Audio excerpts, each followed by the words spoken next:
Au Centre de recherche sur le givrage de l'Université du Québec à Chicoutimi, l'équipe du professeur Massoud Farzaneh s'apprête à effectuer une simulation de court-circuit sur un isolateur électrique soumis à une tension de 150 000 volts. L'isolateur est placé à l'intérieur d'une chambre climatique où les chercheurs peuvent reproduire les pires conditions hivernales. Aujourd'hui, l'air y est refroidi à moins 12 degrés Celsius et l'isolateur est exposé à un vent chargé de gouttelettes d'eau pour simuler une pluie verglaçante. Une expérience grandeur nature visant à mieux comprendre un phénomène pouvant causer de graves pannes sur les réseaux de transport d'électricité. Si on regarde par exemple les lignes électriques, il y a des conducteurs qui sont reliés à la haute tension. Donc, pour les protéger par rapport au sol et par rapport aux pylônes, donc on les suspend par intermédiaire des isolateurs. Alors, des isolateurs, normalement, sont des éléments qui ne posent pas de problème tant qu'ils sont propres. Mais le problème commence lorsqu'ils sont pollués. Alors cette pollution, ça peut être des poussières qui sont humidifiées, ou bien ça peut être par l'accumulation de glace ou de neige fondante. La glace, quand c'est dans l'état de fonte, il y a un film d'eau à sa surface et ce film d'eau est conducteur d'électricité. La présence de ce film d'eau conducteur peut entraîner la formation d'un arc électrique le long de l'isolateur. Il se crée alors un court-circuit pouvant mettre le réseau électrique hors service. Au Québec, on a connu des blackouts, 8 heures causés aussi par les isolateurs. Il y a beaucoup d'événements. Rendre les isolateurs plus résistants aux intempéries est une des priorités de l'équipe du professeur Farzaneh.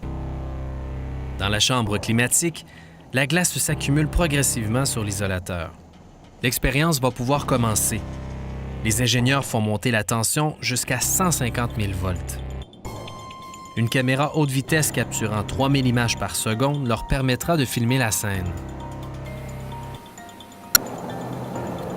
Claude, est-ce que tu m'entends? Il faut monter la tension. Alors actuellement, on voit les arcs partiels qui commencent à la surface de glace. À un moment donné, ces arcs-là, ils vont se rejoindre et ils vont former ce qu'on appelle un arc de contournement. Voilà ce qui s'est produit. Le phénomène ne dure qu'une fraction de seconde, mais la caméra haute vitesse réussit à en capter tout le déroulement.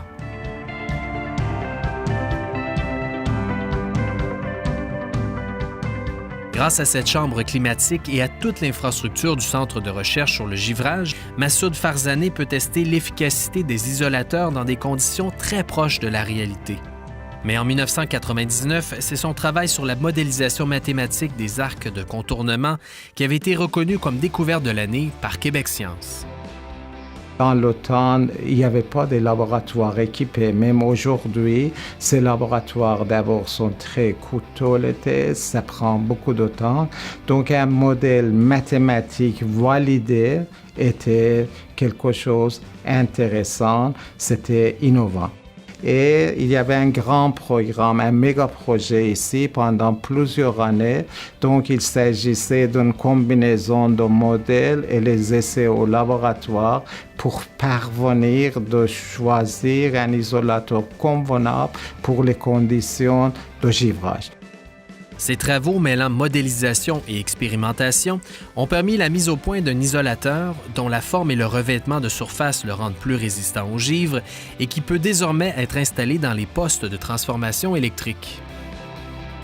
Ça, c'est pour les nouveaux postes. Mais il reste comment on fait avec les postes existants, avec les isolateurs existants, parce que ce n'est pas pensable à dire qu'on va changer tout, parce que les coûts économiques sont très élevés. Donc, une solution était l'utilisation de ce qu'on appelle les jupes auxiliaires.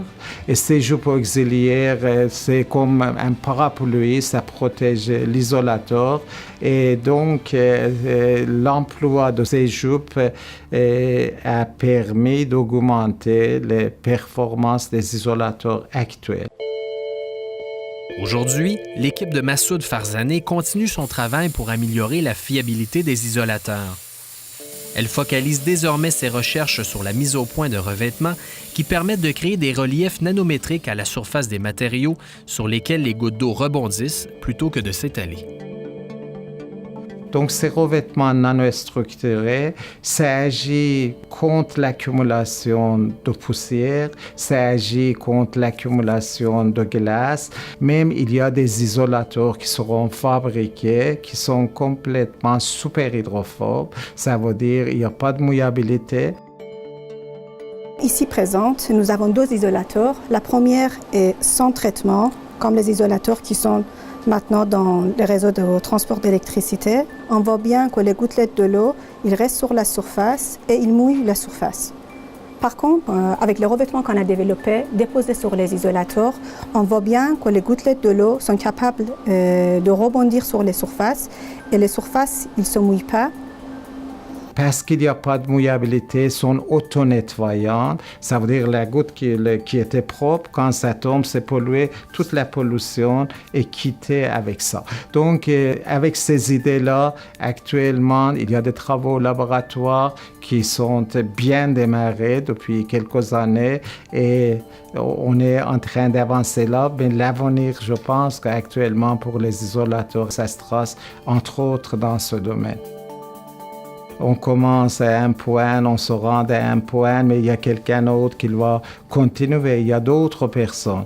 Donc, actuellement, encore, j'ai plein d'idées, mais ces idées-là, j'ai transmis beaucoup à, disons, les jeunes étudiants, les jeunes chercheurs.